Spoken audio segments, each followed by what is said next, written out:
Please welcome with me our first speaker this evening, giving his icebreaker speech, James Howard.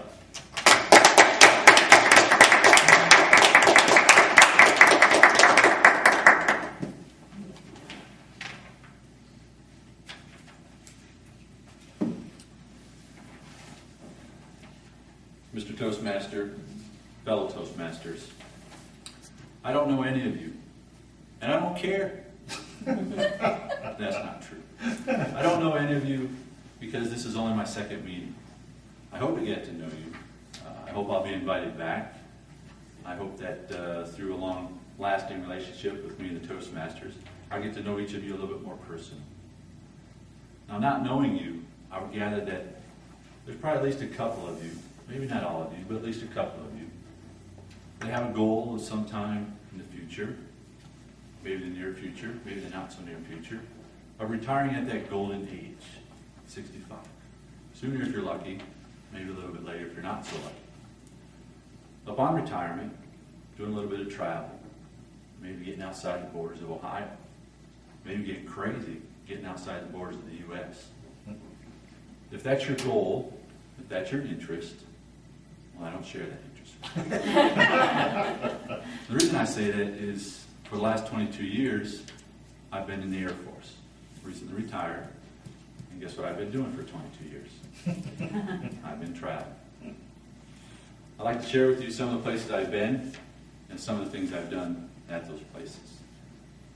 I've traveled to Central America while I was stationed at Howard Air Force Base in Panama. As you may recall, my last name is Howard, James Howard, Howard Air Force Base. Kind of cute, right? Was it ironic? I don't think so. When I got there, same office, there was a Captain Howard, there was a Sergeant Howard, and now me, the new guy, Airman Howard. So somebody I think was having a little bit of fun with me. Turned out to be a great assignment, though. Also was stationed over in Asia, in Japan. I was stationed at Dakota Air Base. And stateside, I've been as far west as California, as far east as Maryland, and about 20, 25 states in between. Some of the things I've seen, some of the things I've done while at Howard Air Force Base, one would guess that I went to the Panama Canal, which I did, seen the ships come through the locks. Pretty interesting. While in Japan, I climbed Mount Fuji. And somebody suggested, hey, when you climb Mount Fuji, you ought to do it at night. Get up to the top of the mountain, sit there and watch the sunrise. It's beautiful from the top of the mountain, right? I've made it then. And we checked the weather forecast. We climbed it at night. It was a great climb. Got up there in the morning, started getting a little bit light out, seen some clouds. Got a little bit lighter out, seen some more clouds. Got as light as you're going to get, seen a beautiful cloud cover. It was an interesting climb nonetheless.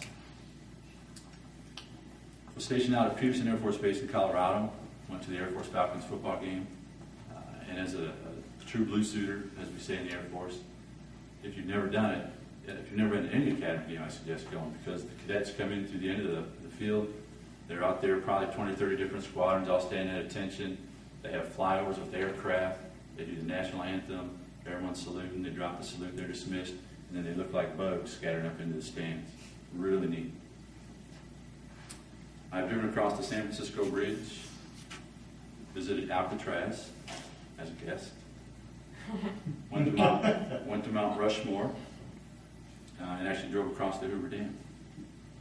Probably one of the neatest things I've done is my wife and I went to Niagara Falls, and it was on the Canadian side that we visited the falls. When you're out there, I got to thinking that, man, I've seen it in pictures, and I've seen it on television, but there's no way that it does it justice just to see it in a video or see it in a picture. Because standing right next to it, you hear the thunderous roar of the falls. And it just brings to light that these daredevils, as they're called, lunatics, want to go over that thing. It's crazy. So if you get a chance, I recommend Niagara Falls. So that brings me back to my end goal was to travel back to Ohio, and I met that goal. Now, if your goal truly is to travel, then I wish you the best of luck in your travels. I hope you get to travel. Hope you get to see some of the sights. As far as me, my travels are going to take me probably one of two places. Probably gonna go to the nearest fishing pond. I'm probably gonna travel to the nearest golf course. That's what I like